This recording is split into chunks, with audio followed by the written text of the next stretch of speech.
Hello दोस्तों, नमस्कार। स्वागत है आपका अपने ही यूट्यूब चैनल गुरुकुल ऑफिशियल पर।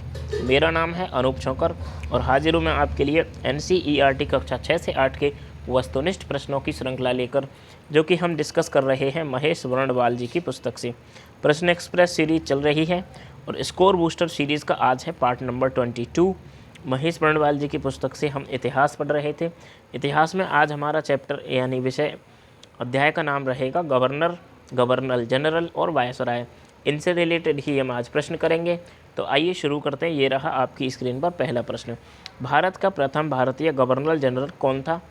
जैसा कि आप जानते होंगे कि मैं पिछले वीडियो में इनके बारे में आपको थोड़ी थोड़ी बेसिक जानकारी दे चुका हूँ, तो प्रश्नों के उत्तर आपके लिए आसान हो जाएंगे। तो भारत का प्रथम भारतीय गवर्नर जनरल कौन था? तो वो थे सी राजगोपालाचारी। चलते हैं प्रश्न नंबर 2 पर। बंगाल का प्रथम गवर्नर जनरल कौन था? तो बंगाल का प्रथम गवर्नर जनरल था Warren Hastings. Option B is correct. प्रश्न नंबर 3, सबसे अधिक समय तक भारत का वायसराय कौन था? तो सबसे अधिक समय तक जो भारत का वायसराय था वो था लॉर्ड कर्जन। ऑप्शन नंबर ए। चलते हैं अगले प्रश्न पर।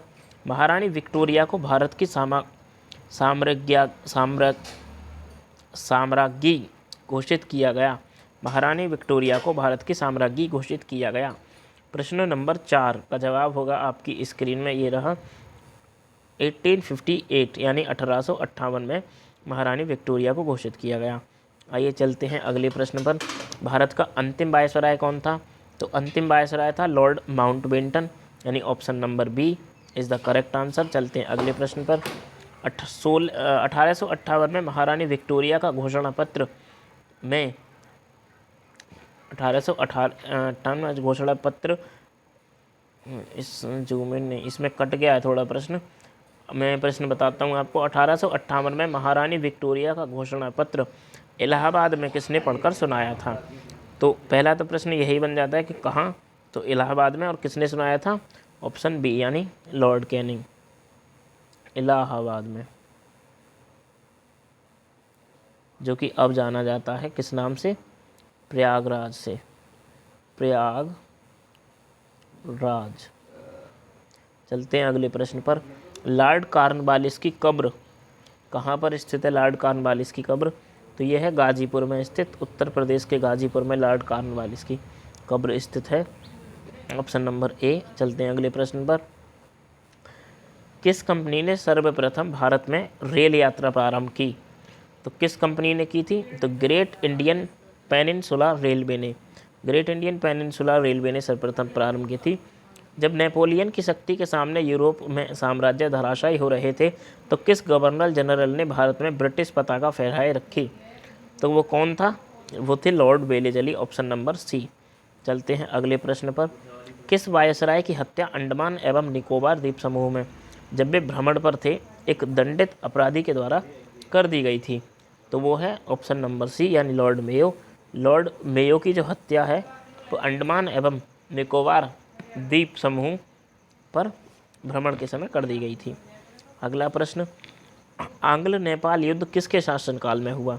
तो आंग्ल नेपाल युद्ध किसके शासनकाल में हुआ था? Warren Hastings. Option Lord Hastings. Option number B is correct answer. किस गवर्नर जनरल ने भारत में दास प्रथा को समाप्त किया था? तो भारत में दास प्रथा को समाप्त किया था ऑप्शन बी लॉर्ड एलन बरो ने। यह प्रश्न काफ़ी बार परीक्षाओं में पूछा जा चुका है और आगे भी पूछा जाता रहेगा। याद रखिएगा, दास प्रथा को समाप्त किया था लॉर्ड एलन बरो ने, सती प्रथा को समाप्त किया था विलियम बेंटिक ने। अगला प्रश्न। तृतीय आंग्ल मराठा युद्ध किससे संबंधित है? तो तृतीय आंग्ल मराठा युद्ध किससे संबंधित है? तृतीय आंग्ल मराठा युद्ध संबंधित है लॉर्ड हेस्टिंग्स से, यानी option number C is the correct answer.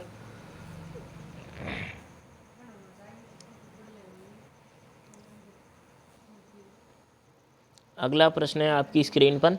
निम्नलिखित में से अवध का ब्रिटिश रेजिडेंट कौन था जब अवध का ब्रिटिश साम्राज्य में विलय हुआ? तो जब था जेम्स आउटरम, यानी option number A is correct answer, James Outram. 15वां प्रश्न। भारत में स्थानीय स्वशासन किसके द्वारा प्रारंभ किया गया? तो भारत में स्थानीय स्वशासन प्रारंभ किया गया था लॉर्ड रिपन के द्वारा। Option number B is the correct answer.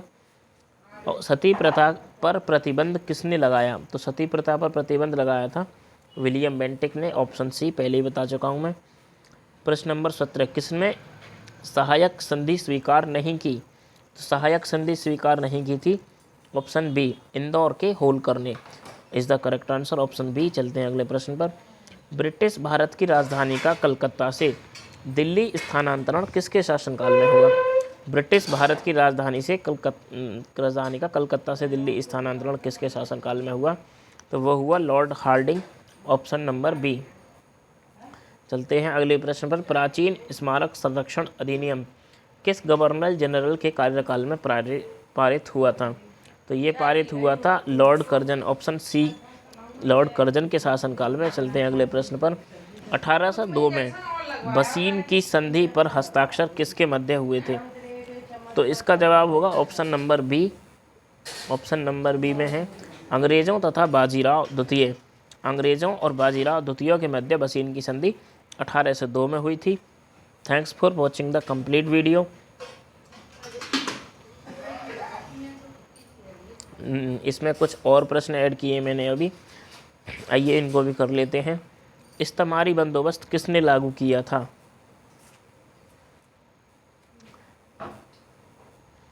तो इस्तेमारी बंदोबस्त लागू किया गया था option number C Lord Cornwallis. चलते हैं अगले प्रश्न पर। ये प्रश्न संबंधित है ब्रिटिश शासन का भारतीय अर्थव्यवस्था पर जो प्रभाव पड़ा था उससे। प्रश्न नंबर 2 है सर टॉमस मुनरो किस भू राजस्व बंदोबस्त से संबंधित थे? तो टॉमस मुनरो संबंधित थे रैयतवाड़ी बंदोबस्त से। इसको प्रश्न को ऐसे पूछा जाता है कि रैयतवाड़ी बंदोबस्त के जन्मदाता किसे माना जाता है? तो वो आप लगाएंगे सर टॉमस मुनरो। प्रश्न नंबर 3 माहलवाड़ी व्यवस्था को किस क्षेत्र में लागू किया गया था? माहलवाड़ी व्यवस्था को लागू किया गया था पंजाब के क्षेत्र में। Option number A is the correct answer. प्रश्न नंबर 4 निम्नलिखित में से कौन दादा भाई नेरोजी के धन के निष्कासन के सिद्धांत में विश्वास नहीं करता? दादा भाई नेरोजी के धन के निष्कासन के सिद्धांत में कौन विश्वास नहीं करता? तो वो है option number D sir Syed Ahmad Khan. प्रश्न 5 poverty and un British rule in India पुस्तक के लेखक कौन है? तो इसके लेखक भी हैं Dadabhai Naoroji. Option number D is correct answer. काफ़ी फेमस पुस्तक है। चलते हैं अगले प्रश्न पर। असम में सर्वप्रथम चाय की कंपनी की स्थापना कब, यानी कि असम में सर्वप्रथम चाय कंपनी की स्थापना कब हुई थी? तो असम में चाय कंपनी की स्थापना हुई थी 1839 में। Option number C is correct answer. Thanks for watching complete video. अगर क्वेश्चंस अच्छे लगे हों तो वीडियो को लाइक करें। किसी भी प्रकार का कोई सुझाव हो या किसी भी प्रकार की कोई शिकायत हो तो कमेंट बॉक्स में ज़रूर बताएं। वीडियो को अपने फ्रेंड्स तक ज़रूर शेयर करें जिससे वो भी कम समय में ज़्यादा प्रश्नों की प्रैक्टिस कर सकें और परीक्षा में आने वाले प्रश्नों की प्रैक्टिस कर सकें।